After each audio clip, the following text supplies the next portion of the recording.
Okay. Hello, friends. Welcome back to our class. We are back in class. Yeah, again, I was really impressed with the capstone presentations. I really like the direction that you're all going in for the final project. And these last couple of weeks are really sort of they're fairly open-ended. There's a number of kind of advanced things that I want to help uh, cover that I hope will help you in the final projects. But I also really want to tailor the content to specifically what you still want to need to know or want to work on in order to get to the final project. Um, and I also want to make sure that there's a lot of working time in class. So just an overview of where we are at, right? Today is the 13th. Um, the main things that I want to make sure we cover today are how to export your projects and actually publish them on the web, how to work with animated characters, and then maybe some more advanced kind of logical coding structure stuff. But is there anything else that you would feel particularly useful to cover at this time? Is there anything that you're trying to figure out how to do with your projects that you haven't quite figured out how to implement yet? One thing that I am having trouble finding a tutorial for, but I don't know if that would apply to them. Well, what is the thing that you're trying to do? So we have a mechanic where our character shoots a thing, right? Hmm. But I would like that shooting to have an animation within it. Hmm. So Like that, you want the thing that's flying to have an animation, or do you want? Okay. and it's doing that, attaching textures to it and animating the textures. Hmm. Like having an animated sprite, sort of. Yes. Uh-huh. Okay, so great. I mean, That sounds right. That sounds like a good thing to do. Um, yeah. And uh Great. So that seems, yeah, that does sort of sound like a more project specific thing. So yeah, I think the way I want to structure the class is we'll do some tutorials up front, then we'll split just into like project working time, at which point I can float around and help debug individual things. But are there any other sort of big topics that you want to make sure that we cover, or things that you're like, I just don't know how to do this for my game? Any sort of like pattern that you're trying to figure out how to implement, like a level changing device or an enemy that follows you around or items that you pick up? Are there any sorts of things that are kind of like that feel sort of like puzzles to you that you don't quite know how to solve?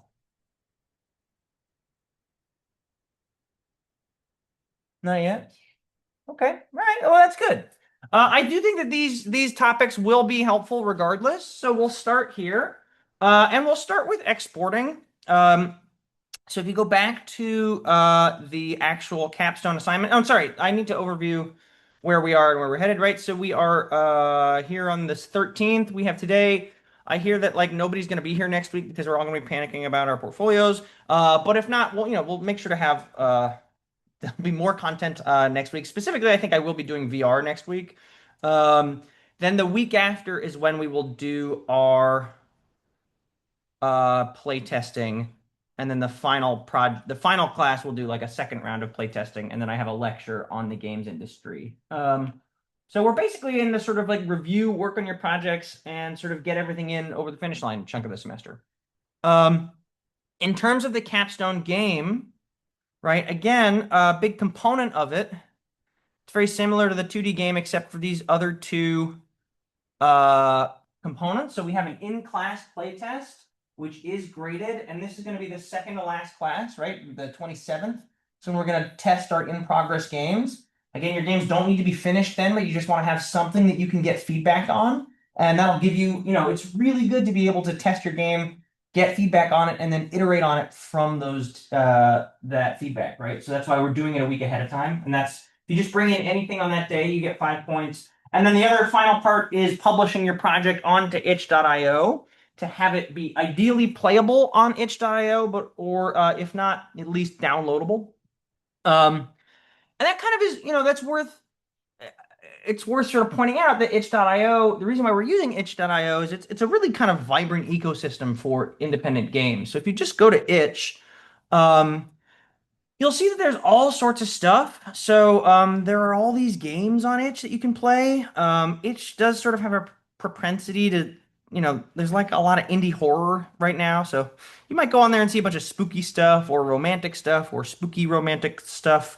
It's just kind of the genre. But like, all of these, lots of these games are like, fully playable games that you can just play in the browser. So if you're just looking for a place to play games, itch.io is really good. Um, What's also really nice about itch, right? We've already looked at itch from the perspective of being able to get assets, right? You can if you're a visual artist and you're looking for like a fun thing to do on the side that might get you some money, you can just make assets. You can go to itch and you can create your own asset pack and just like upload stuff and either have it for free, or people make real income off of just like selling their artwork on itch, right? So you can just go to itch and like find these assets, right? And then I think one of the other sort of really interesting, fun things about itch is also the fact that there's a really sort of robust community of people doing game jams. Does anybody know what a game jam is? Kind of like a competition, sort of like a hackathon. Like traditionally, a game jam, I feel like, it's sort of like a hackathon is sort of like, you have a topic, you have like a weekend, you all work together and make a thing, and then you sort of like judge it at the end of the weekend, right? Game jams sort of started in the same way, but they've kind of evolved. So now there are game jams of all different sorts of varieties. There are game jams of any length of time. You can go to this big sort of jams tab and you can see this calendar of like all of these game jams that are kind of happening right now, right? So for instance, starting on the 15th, there's an RPG Mania Jam, um, which is looks like this one is going to last for about, it's got 50 people in it right now. It's going to last for probably, how do I scroll to the right? Oh, yeah.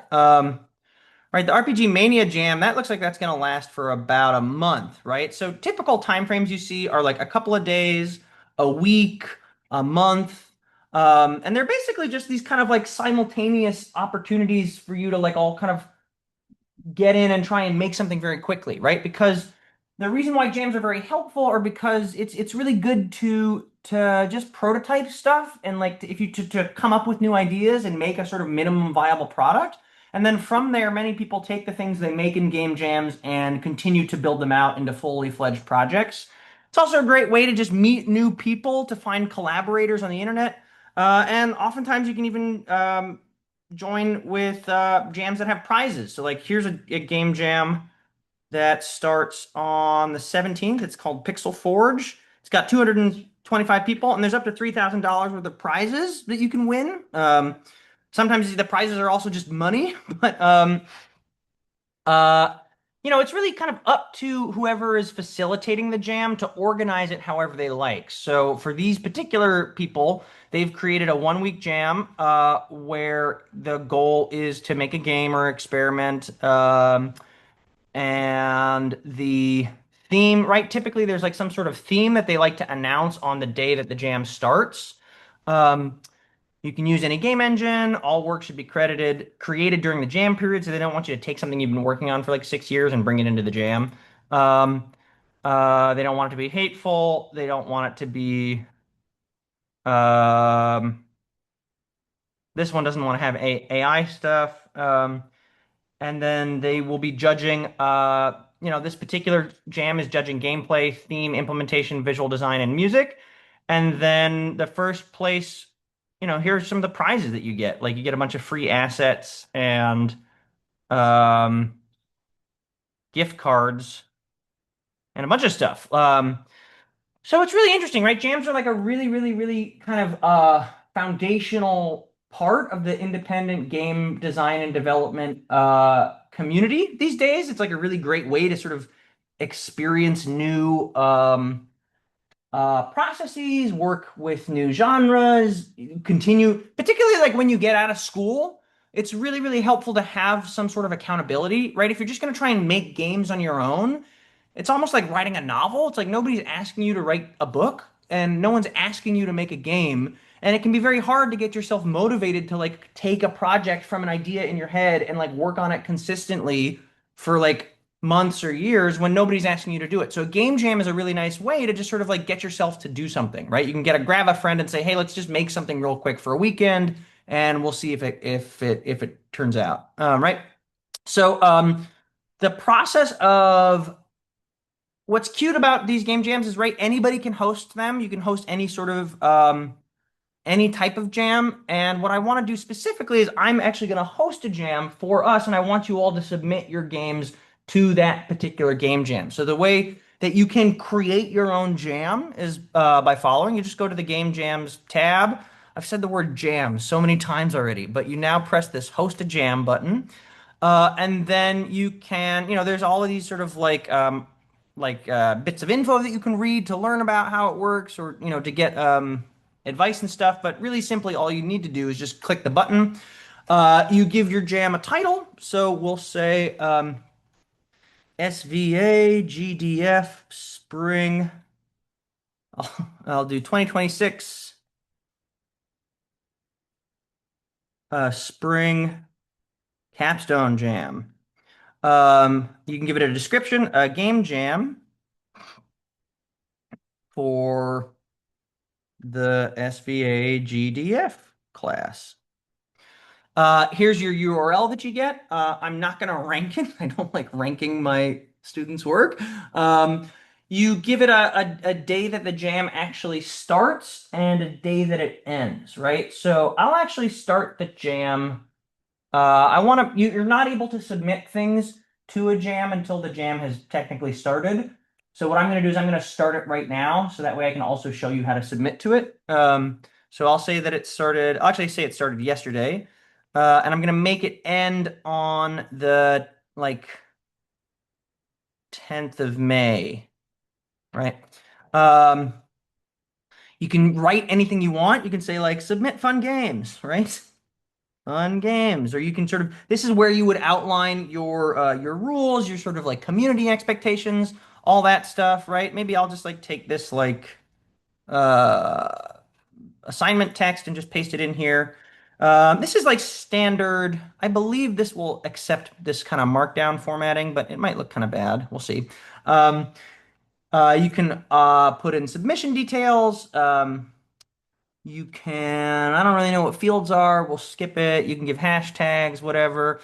Um, what I'm going to do though is I am going to make this a published but unlisted jam. So it'll be online for you to access, but it's not going to be on that public calendar so that we don't get randos.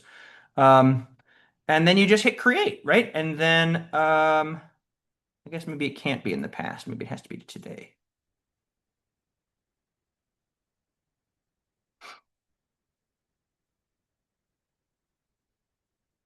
What's the problem? I have to upload it, I have to set a time. Okay, maybe I need to set a time. We'll say 3:40,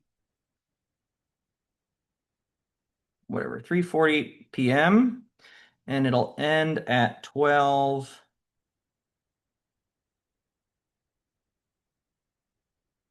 a.m. on the 11th. Okay, let's see if that works. So then I just hit create and preview. The URL was already taken because this is last year's URL. Yep. So I will just change the 6, and I will also say GDF Spring Capstone Jam. Okay, and then create and preview. Okay, so now we have this jam, right?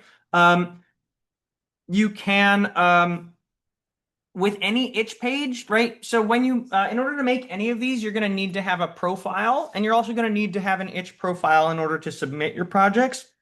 So I recommend doing that. I recommend just sort of signing in and creating a profile. And for any page, you can always kind of like edit the way it looks. So for your Capstone Jam thing, we can hit edit theme, and then you can pick the background color. You can pick a different color, right? You can sort of really customize things. There's like a very basic level of customization that's pretty straightforward, but then people can really go nuts. if you poke around on itch at all, you'll see that some people really like to customize things out the wazoo. And it's actually a really nice, I think it's smart to customize your itch page to try and like tell the story of your game, right? If you're thinking about publishing an indie game, itch is a really great place to start your publishing process to like get your game out there to engage with a community and to start interacting and gathering feedback. And the first way you sort of interact with people is by kind of like thinking about your sort of like promotional materials of your game, right? Like how does the itch page for your game start to tell the story of your game before people have even like decided they want to download it, right? For instance, if we go back to like the homepage and we just pick any of these popular games, Trees Hate You, I guess. You'll see Trees Hate You is actually fairly under. It's not that fancy, the page, but it's at least kind of color coded. But I feel like a lot of people do have very fancy. Let's do Welcome Dear Human. See, they put like this sort of like thingamajig, and you got sort of thumbnails and nice hover stuff and custom cursor. It's like a really nice way to kind of like start marketing your game and to start, I haven't even seen anything about this game, but I kind of get the sense that it's sort of like occult slash cyber spooky, right? I'm getting this sort of story based even just off this background and this font. Um, so it's a great way to sort of like, start gathering people, right? You kind of, as you start to put things out there, you need to kind of like signal to people who might be interested in playing your game, like, hey, this might be interesting to you, right? And this already might attract people who are somewhat interested in this genre of game, right? Um, so all of that is to say, right, like building out your page a little bit can be really useful. And it's also kind of fun, right? You get to sort of make your own little web page. And so if you want to create a where am I going with this? We have our jam. I want to show you how to submit projects to the jam. I also just want to make sure we don't have anybody waiting in the waiting room. I know that I think Michelle said who's going to be absent or attending remotely, but I think feel like I would have heard something. Notification. All right, I think it's fine. Anywho. So yeah, so why don't so right, so we have our man, sorry, my ADD is all over the place today. Uh we have our game jam. Right? Here's your game jam. In order to join the jam, all you have to do is have an account and go to the jam page and hit join jam. I'll put the link to this on the syllabus so you can do it. Once you've joined, you can then submit your project. So you just click submit your project. And then if you already have your like published uh itch game, you can just submit it here just by clicking it and picking it. Or if you want to create a new project right now, you can also go to upload game, right? So this is the sort of create new project page on itch. The You can also get here just by going to itch and then going to your dashboard and then going to the bottom, just hit create new project. That's also how you get here. And this is going to serve as the actual web page for your project, right? So you can give your project a name, right? My amazing game. You can give it a cover image, some sort of pictures, kind of fun. Do I have any pictures? How do I do a screenshot like that? Let's do this. Where's the, yeah, show the meeting. Oh no, come on. Okay, it's really not worth it. Yeah, it's not gonna happen. Puppy images. That's a pile of puppies. Yes, please. Save the image to the desktop. That's fine. Right, then over here you can upload any picture, right? So you can just upload pictures, you can drag and drop. This is going to be the URL for your your games. You want to give it like a nice little name. You can give it a tagline. It's a fun game. You want to say that it is in fact a game, but you can do a bunch of other stuff. Um, you'll also notice, right, we have a piece of software game, but if you're making a physical game, you can also tag it as a physical game, right? Itch is in fact also a very nice, rich place for interacting with indie sort of physical games too, like role-playing games or board games, and so there is a community for that as well. Um, you can then specify whether or not your project is downloadable or playable in the browser. I really recommend trying to make your games playable in the browser. It's just a lot easier for people to then actually interact with your game. You can just send a link to your mom and she can just open it on her phone and play your game, right? But you're going to want to do downloadable if your game is very large, notably if you're making like a heavy 3D game, if you're making a 3D game with like a lot of high-end graphics, or big models or VR, you can web VR, but for the most part, downloadable is easier for that. So I recommend doing downloadable if either you have like a big 3D game, or even if you are sort of like confused on the process of how to. Did I stop recording? No, I didn't. Maybe I stopped screen sharing. Gotta share again. Okay. You might not have been able to see this, but we've just gone to the create new game page in Itch. Yeah, so right, if you can't if your game is like a large 3D or VR game, or if you're just struggling to like export it, you can always just upload the whole Godot project as a downloadable file, and that'll get you the points as far as I'm concerned. But if you really want to like make your game as accessible to people as possible, you want to try and do the steps to actually making it playable in the browser. So I'm going to do that. It's really not that hard. I'm just going to select HTML.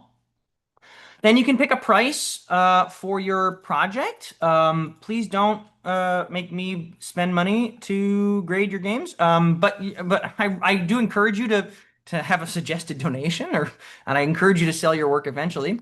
Um, and then the next of these steps, I'm going to come back to once I actually have a project ready to upload. Okay, so let's now take a look at how to actually do this part in Godot, how to actually make your game like something that you can actually run as a standalone piece of software, right? So far, we've only really been able to run our games inside the engine itself, but it's a good time to like actually learn how to like export them to be projects that you can use on any device without having to install Godot, right? So I'll make a folder for today. Then I will,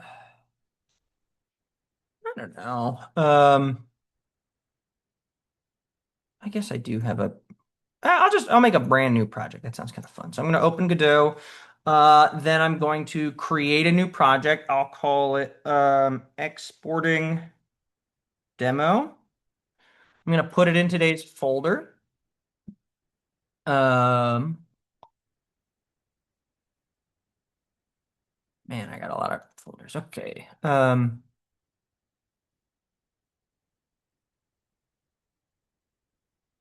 Okay.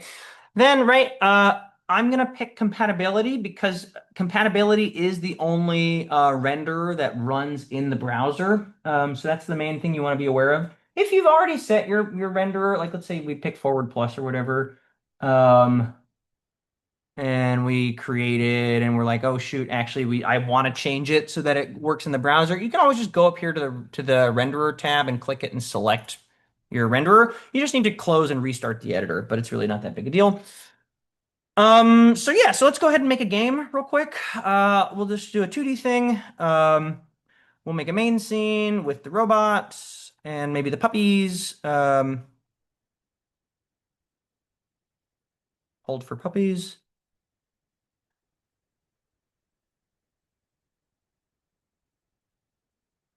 That's a really big litter of puppies. There you go. This is a pretty amazing game, I think. Um, I have no notes whatsoever.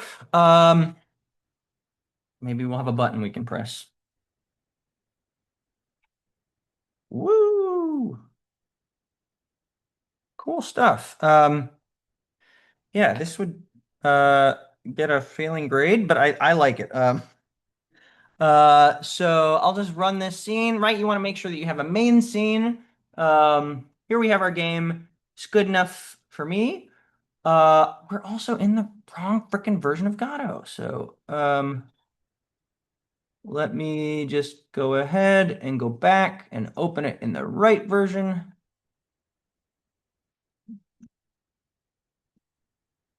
How to get them to uninstall it. Okay, right. Works great. So, in order to actually get your game to run on a platform, on any platform, the first thing you need to do is set up an export template. So, in order to do that, you go to the project menu and you go to export. And you'll notice that we're confronted with this big blank window, right? We have no export template set up. So the first thing we do is we add a new export template by clicking add. And you'll see that out of the box, Godot comes with a number of different platforms it can publish to. It can do Android, iOS, Linux, Mac, Vision OS, so it can run on the freaking Apple Vision Pro, the web, or Windows desktop, right? Uh, for non-Apple Vision Pro VR, most of those are either going to be, if it's a standalone VR headset, like a Quest, that's actually just an Android application. All Quest applications are just Android applications. And then things like Steam VR or, computer-based VR, those are just computer programs that are running on VR headsets, right? Um, you'll notice there's a notable lack of anything here. Does anybody see anything missing? Um, I don't want to sign in. We'll do this later. I'm teaching. Anybody missing any sort of platforms of note?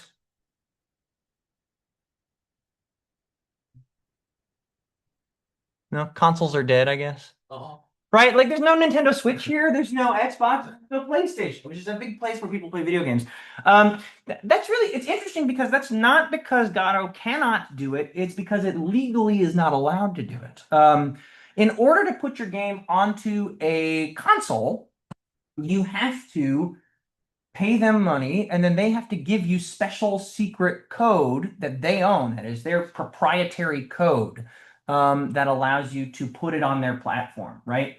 Because Godot is open source, they legally cannot have secret proprietary code as a part of their software. So out of the box, there's no built-in way to publish your games to consoles.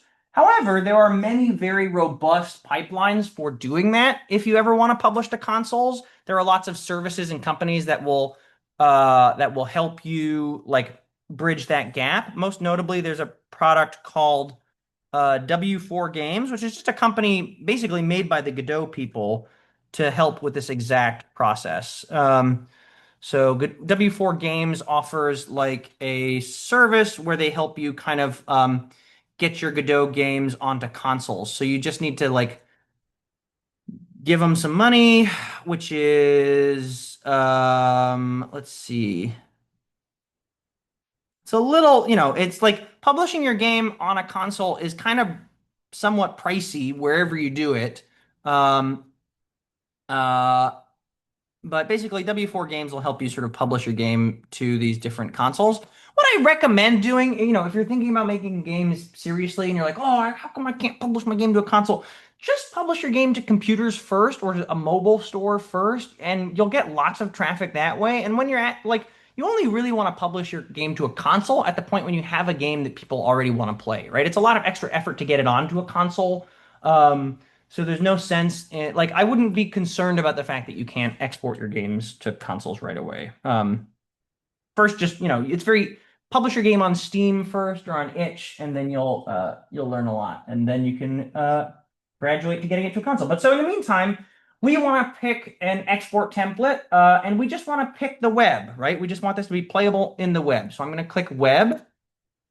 And the first time you do this on any new version of Godot, it'll complain. It'll say, I don't have any export templates, right? So what you need to do is you need to go get the latest code to export to these platforms. So You pick a platform, then you get these bunch of red errors, and all you have to do is click on the link to manage export templates. Then you're just going to go and get the best version of the template. So you just say download and install. And you can see that you have the other, for basically for every major update, there's a new export template. So you'll see all your old templates here, and I'm actually just going to delete this. It's a little bit big, right? It's about a gigabyte's worth of data to get the whole exporting template. But you only need to do it once. And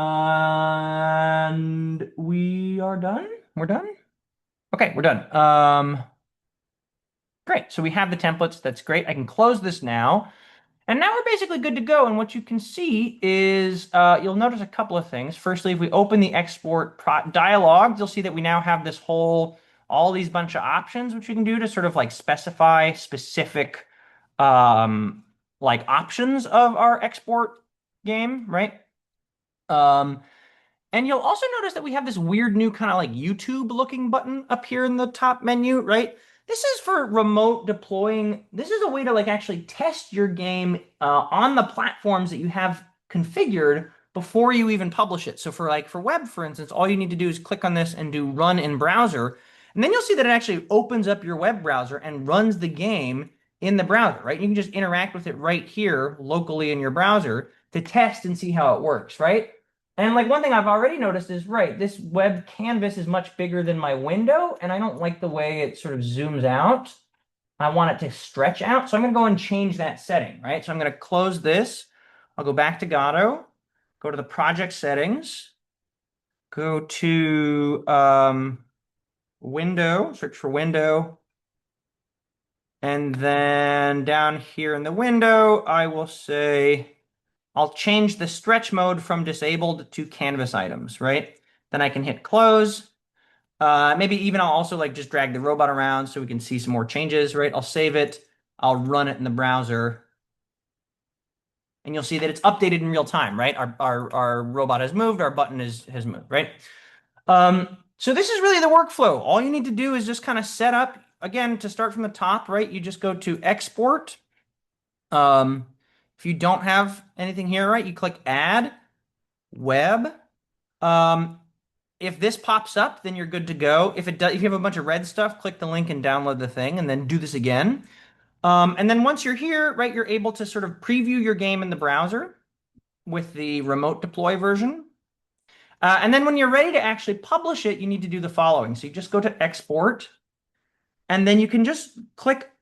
You can change all of these, all of these options and stuff, but you don't have to. You can just click export project. Then what you're going to want to do is make a folder somewhere, right? I like to make a folder called build. And then you want to call this actually index.html. Does anybody know what index.html is? The first thing the browser finds, look for when it opens a file. That's exactly right. Yeah, it's the first thing that the browser looks for when it goes to a web page.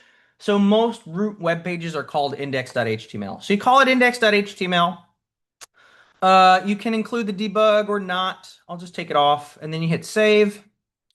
And then it's exported, right? And if we go and look at the folder, you'll see here in this folder, we basically have a bunch of web stuff, right? We have an HTML file, we have a JavaScript file, we have a couple JavaScript files, we have the PNG, we have a WebAssembly module. This is all code that basically, if you took this folder and put it on a website, it would just run on a website. In order to get it onto itch, there's like a couple more steps you need to do. So, but this is basically good to go in terms of like a fully exported web project, right? So what I'll do now is I'll go back to itch. Goodbye, dogs. Back to my new project. And I'm going to go ahead and upload my project. And what itch wants is they want a zip file containing your game. And there must be an index.html file in the zip, right? So that's why you have to call it index.html. Itch is looking specifically for an index.html file. And so what you can do is you can go to your folder that you put all your stuff in, I'm going to right click and do compress. And then we have this zip file. And then I'm just going to drag the zip file. Oops. I'll stay on the page. I messed up. I'm going to click upload files. Then I'm going to go and find it instead. I guess you can't drag it and drop it. Right? So you just want a zip file of your files, right? Then once you've uploaded it, you can specify, right? If this is like a downloadable thing, you want to leave it to executable. But if you want it, oh no, sorry. And then if you want it to be run inside the browser, you just click this file will be played in browser. And then you have a couple of options of how it specifically gets uploaded to your itch page, right? You can either have it launch in a whole separate tab, or you can have it be embedded within your itch page. You can set a manual size. Um, and I like to enable a full screen button. And then you have a bunch of other things you can fill out. You can say itch wants you to disclose if you used AI. You can link to any other app stores. You can have a comment section. And then before you fully publish it, you need to view it once as a draft. So you click save and view. And then you'll see here's your game loading for the first time. We get this little button. Here it loads. Whoop. You can also change the loading screen too, so you don't have to show the Godot logo if you're not a fan of having the blue robot. But now we basically just have this game running in the browser, right? We have this full screen button where we can run it full screen in the browser. And this really does work for all Godot games, right? Even 3D games, as long as you're using the compatibility renderer, right? Um, Finally, oh, is that a question? Where do we put credits for like assets? Yeah, that's great. So the description is probably the best place for that, right? This can be a whole long thing. You know, you can have all sorts of tables and images and links. This is kind of the thing. I think this is basically like the body of the itch page. You can do things like have headers. Um, so you can specify like, you know, come on. What's happening? Why is this being rude? Um, credits. And then you can say like Bob, Rob, Glob, are the people who worked on your game, right? And you can also say like um, how to play. Press the button, right, et cetera, et cetera. You can put as much as you want here in the description. And then we can do save. And once you've viewed it, you can then just sort of make it public. And you can also make it unlisted, or you can also, if you want to just share it with a select audience, you can make it restricted and like give it a password. So that way you can share it with like a private audience. But I'm just gonna make it public. So I'll save and hit view page.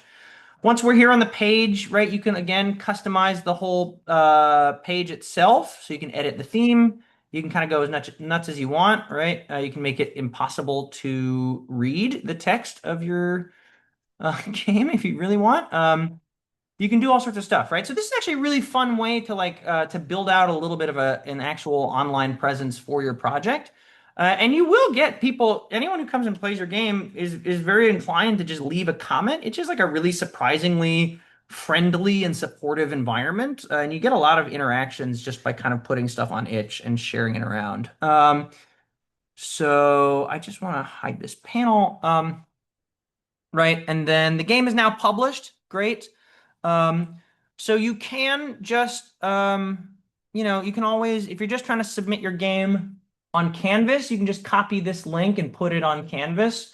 Or if you want to actually put it in the game jam, which I will link to in the syllabus, I recommend going to the jam, right? You'll find the jam on the syllabus. So you'll click there, it'll take you here. You can join the jam, then you can submit your project, and then you just pick it. Um, from the drop down. And there you go. You just hit submit, and then I thought we just did submit it. What happened? Submit. See all submissions. Great, right? And then here's the game, right? You can go and see the game and go to the page and play the game. Any questions on that whole process? No. Again, 2D is just as easy as 3D. So for instance, if we maybe we actually want this to be a 3D scene, and we'll do a weird thing and put this 2D scene inside of this 3D scene just for fun. So that's probably going to be very confusing. We'll scale it down. Right? And then we'll also have like, I don't know, a CSG shape, right? Um, and a camera.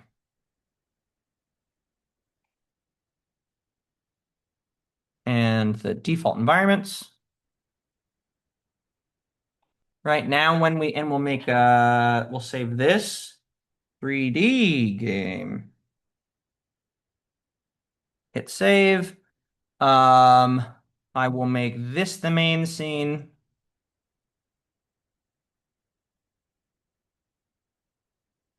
Now we run the game. See, this is now our game. It's kind of like a very weird game. But it's and I don't think it counts as a game, but it's fun little artifact. But it's now ready to go, right? You can just click run in browser and you'll see that it just works, right? We just have this 3D scene running in the browser. And then the process to re-export it, once you've already exported it, is just go to project, export, export the project, click save. It says, do you want to overwrite it? You just say yes. Then you got to go back here. You're going to want to like delete this, or if you want to keep an archive, you can just right click and then do compress.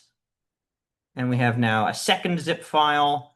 And then back here on itch, you would just go back to the project. Nope, that's Zoom. Okay. No, I don't want to draw on the screen. Zoom. It's not good. I have to erase this. Oh, God. Okay, thank you, Zoom. Um, go to edit game and then upload file and upload your new file.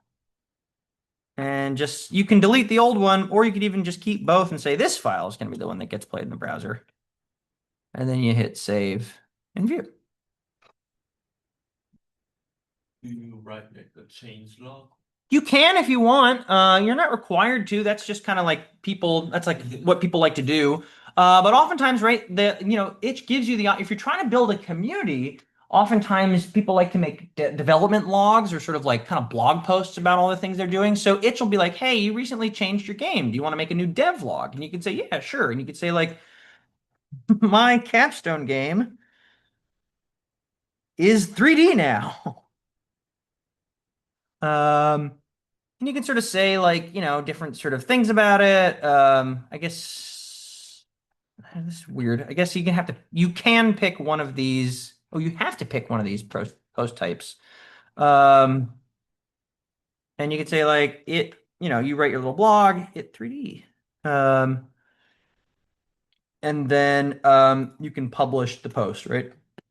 Um, and yeah, people really do use this as a way of like building community with their projects, right? And I don't, oh yeah, we can see our development logs are down here, right? So then this is kind of where you can read about the stuff and you get comments and all that stuff. So it's a really nice way to actually like start to make an audience, and you can genuinely make money off of itch. Like people very much sell their games on itch and people support them on itch.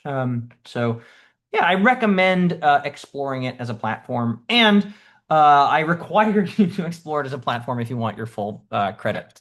Are there any questions on any of that itch stuff? Itchy, itch, itch. I'm never going to say the word itch or jam again. So speak now or forever hold your peace. is straightforward. And also, you know, this is a video, right? So you can go back and rewatch this at any point. I'll put it right at the top of the syllabus at the end of the class. So we can do that.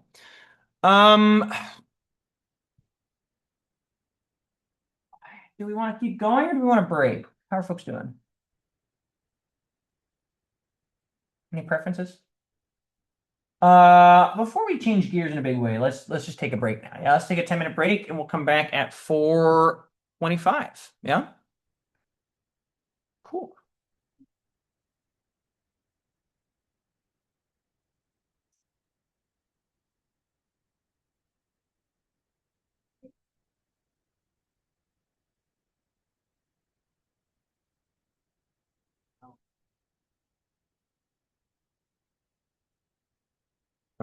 Wait, no way.